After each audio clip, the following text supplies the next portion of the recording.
भारतीय किसान यूनियन का लगातार आज 5वां दिन है। यह निश्चित काल धरना है। किसान अपनी मांगों को लेकर यहाँ पर बैठा हुआ है। उनका कहना है कि जब तक हमारी मांगें नहीं मानी जाएगी हम तब तक धरना प्रदर्शन करते रहेंगे। अभी कल देखा कि आपने जो किसान नेता है पवन खटाना जी, उनके खिलाफ पुलिस ने, प्रशासन ने बिल्डरों से मिलकर फर्जी मुकदमा लिखाया, जिसका किसानों ने विरोध किया है और सोशल मीडिया पे वायरल होता है। सबसे पहले ANB न्यूज़ ने उसको प्रमुखता से चलाया, तो प्रशासन के भी हमारे पे फ़ोन आए।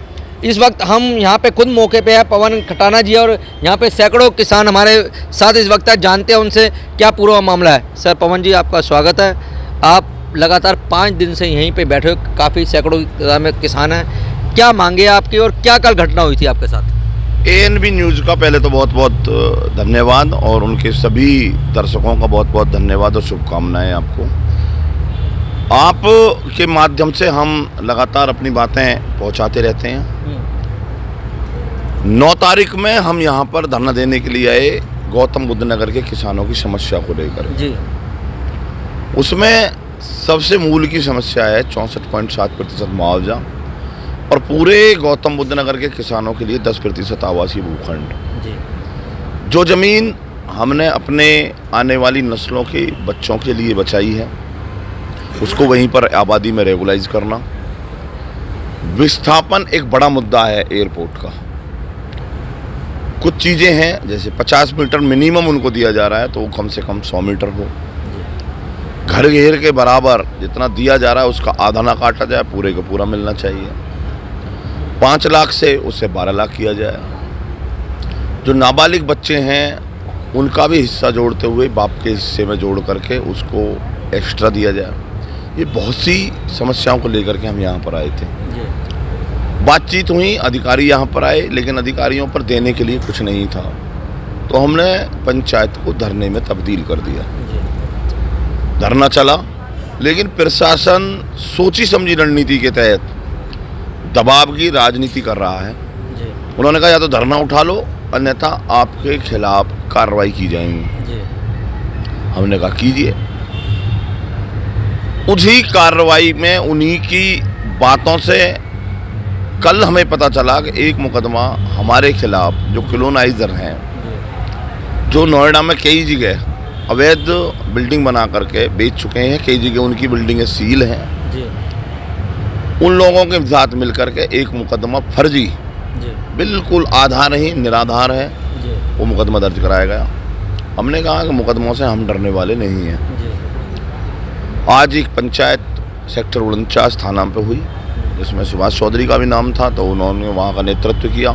हम यहाँ पर रहे, प्रशासन ने हमसे कहा कि आप वहाँ मत जाओ, हम आप मामले को सॉर्ट आउट कर देते हैं। 3 दिन का समय मांगा है प्रशासन कि 3 दिन के अंदर हम सारी जांच करके कागज पत्र मिला करके इसको पूर्णतः समाप्त कर देंगे, इसको एक्सपंज कर देंगे। जिन्होंने गलत तरीक़ा से लिखाया है उनके खिलाफ कार्रवाई करेंगे और जो करने वाले कार्रवाई अधिकारी हैं उनके खिलाफ भी विभागीय कार्रवाई होगी। पवन भाई, क्या माने कि बिल्डर इतना मजबूत है, दमंग है, भूमाफिया है, जो किसान अपनी मांगे लेके बैठा है, उसके दबाव में अधिकारी कौन कौन से और कौन वो बिल्डर है? अब आप उन जिन्होंने फर्जी मुकदमा आप पे लगवाया है या जो अधिकारी इसमें मिले हुए हैं उनके खिलाफ क्या कार्रवाई चाहते हो? हमने तो वही कहा, जो कार्रवाई एक गलत आदमी के साथ में होती है, चाहे वो अधिकारी है, चाहे कोई किसान है, चाहे कोई पूंजीपति है, चाहे उद्योगपति है, देश का कानून सबसे बड़ा है। और कानून सम्मत अगर कोई अधिकारी अपने निष्पक्षता से दूर जाता है, देखो आंदोलन करना हमारा जन्मसिद्ध अधिकार है, संविधान में हमको ये अधिकार दिया गया है। हम अहिंसात्मक गांधीवादी तरीक़ा से आंदोलन कर रहे हैं, अपनी मांग रहे हैं, किसी का कुछ छीन रहे, हमारा अधिकार है, उसको लेना चाहते हैं। लेकिन बिल्डर की ताकत नहीं है, प्रशासन की बड़ी चाल है। बिल्डर को तो मोहरा बनाया गया।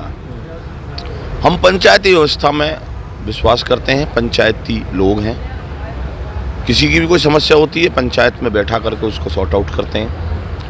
ये मामला भी हमारे बीच में आया था, हम इसमें पंचायत की भूमिका में रहे थे और हमने ये कहा था कि भाई आप इस तरीक़ा से दबंगताई से किसी की ज़मीन पर कब्जा नहीं कर सकते। उनके चेक हैं आज तक भी, लेकिन वो दबंगताई से वहाँ कब्जा करना चाहते थे। उनसे मना किया कि आप इस तरीक़ा से मत करो।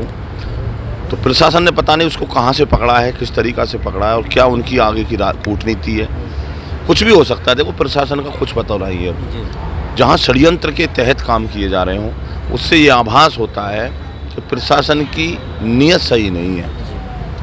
वो किसान के जो समस्या है उनका समाधान नहीं करना चाहते, किसान आंदोलन को ख़त्म करना चाहते हैं बस।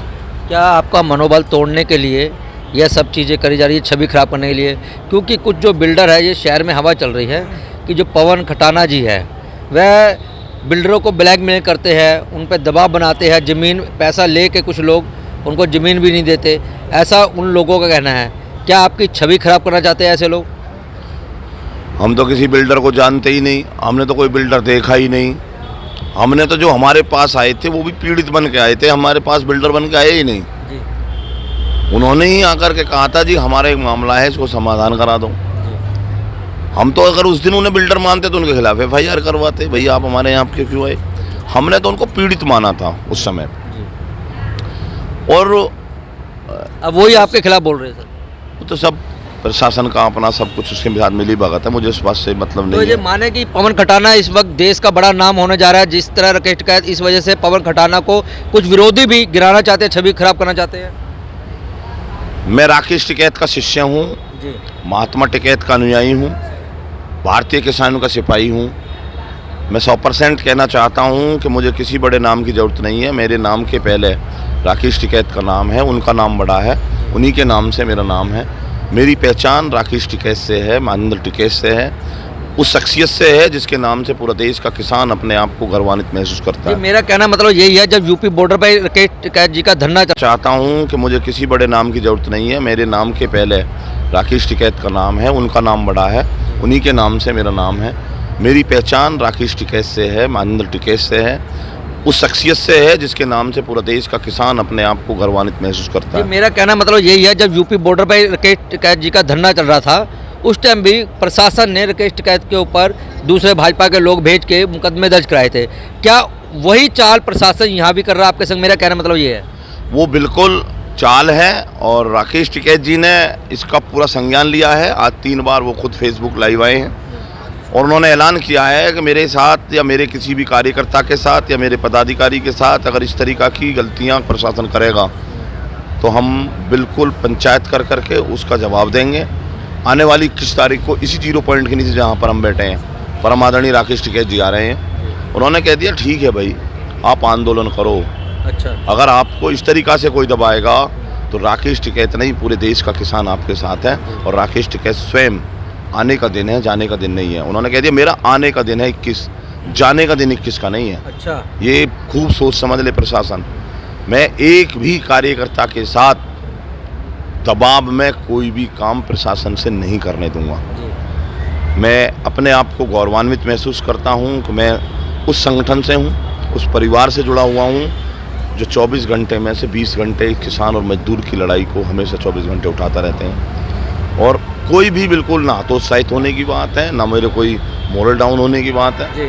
मैं 100% ये कहता हूँ कि जितने भी सब हैं, इनकी आवाज़, इनका कार्य सब राकेश टिकैत जी के हाथों से होता है। हम भी उनके एक उसी हाथ का एक अंग हैं, तो हमें कोई दिक्कत नहीं है, किसी भी तरीक़ा की दिक्कत नहीं है। आंदोलन चल रहा है, प्रशासन की छूट है, प्रशासन अपनी तरफ से कितने भी षड्यंत्र कर ले, लेकिन हम 100% किसान के साथ खड़े हैं और ईमानदारी के साथ खड़े हैं। हमारी मांग जायज़ है और हम 64.7% मुआवजा, आबादी, 10% आवासीय भूखंड, एयरपोर्ट से विस्थापित किसानों का जो समस्याएं हैं उनका निराकरण कराने के बाद ही यहाँ से उठ करके जाएंगे। और भाई ये माने कि जब तक आपकी मांगे नहीं मानी जाएगी और जिन्होंने फर्जी मुकदमे नहीं लिखाए आप पे, उनके कार्रवाई नहीं होगी, तब तक आप धरना आर पार चलेगा? धरना आर पार चलेगा। मुकदमे अगर उन्होंने लिखे हैं तो उन पर कार्रवाई कर दी जाए। हमने ये भी कह दिया था कि आज हमने कोई वार्ता नहीं की, आज भी वार्ता का समय था, क्योंकि वार्ताओं से रास्ते निकलते हैं। अधिकारी की क्या मंशा है, वो क्या चाहते हैं, हम वार्ता करने के लिए तैयार थे, लेकिन जैसे ही ये हमारे तार षड्यंत्र किया गया तो हमने वार्ता के लिए मना कर दिया। फिर वार्ता किस काम की, जब अगर आप एक तरफ षड्यंत्र रच रहे हैं, एक तरफ वार्ता कर रहे हैं। तो आज कोई वार्ता अभी तक नहीं हुई है। उन्होंने 3 दिन का समय मांगा है। अगर कोई वार्ता की बात आएगी तो हम वार्ता से पीछे नहीं हटते, लेकिन हमें पूरी तरीक़ा से समाधान धरातल पे चाहिए, ना लिखित चाहिए ना मौखिक चाहिए। हम धरातल पर लेंगे। क्योंकि पहले मौखिक दिए जाते थे, पिछले दिनों से एक सिस्टम चला, लिखित देना शुरू कर दिया, लेकिन लिखित का भी कोई भरोसा नहीं है। जिनको लिखित दिया वो लिखित ले लेकर के वापस चले गए। तो इन्हीं सब बातों को लेकर के हम यहाँ पर आए हैं। और मुकदमे आंदोलनकारी के आभूषण होते हैं। मुकदमों से हम डरने वाले नहीं हैं। हम कोई सत्ता के लोलुप नहीं हैं, हम कोई विपक्ष के आदमी नहीं हैं, हम किसान हैं। हम इनकी जेलों से डरने वाले नहीं हैं। सत्ता या विपक्ष डर सकता है, हमारा कोई मतलब नहीं है। हमारे लिए जेल भी ऐसी है जैसा डरना। जेल भेजेंगे, वहाँ पर जो हमारे अंदर कैदी भाई हैं उनके भी खाने वाने में कोई समस्या आ रही होगी, उसको भी सुधार करवाएंगे अंदर भी जाकर।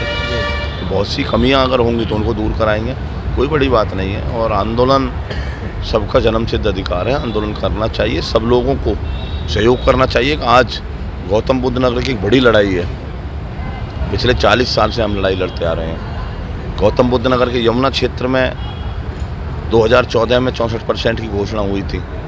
आज तक जगनपुर जो पहला गांव है उसी को 64% नहीं मिला।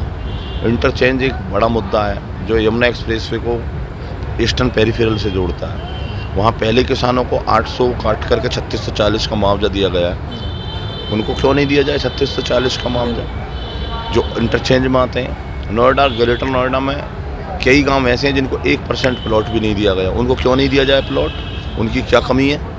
इन सभी मुद्दों को लेकर के यहाँ पर आए हैं। और हमारे मुद्दे अगर गलत है तो कोई भी अधिकारी आकर के खड़ा होकर के बताया कि ये मुद्दे गलत हैं। हमें कोई माओवादी नक्सलवादी नहीं है, हम इस देश के, हम इस गौतम बुद्ध नगर के मूल काश्तकार हैं। तो हम लड़ाई लड़ेंगे, आंदोलन करेंगे। वो सरकार का काम है तो वो अपना काम कर रही है, हम अपना काम कर रहे हैं। जय हिंद, जय भारत। धन्यवाद जी।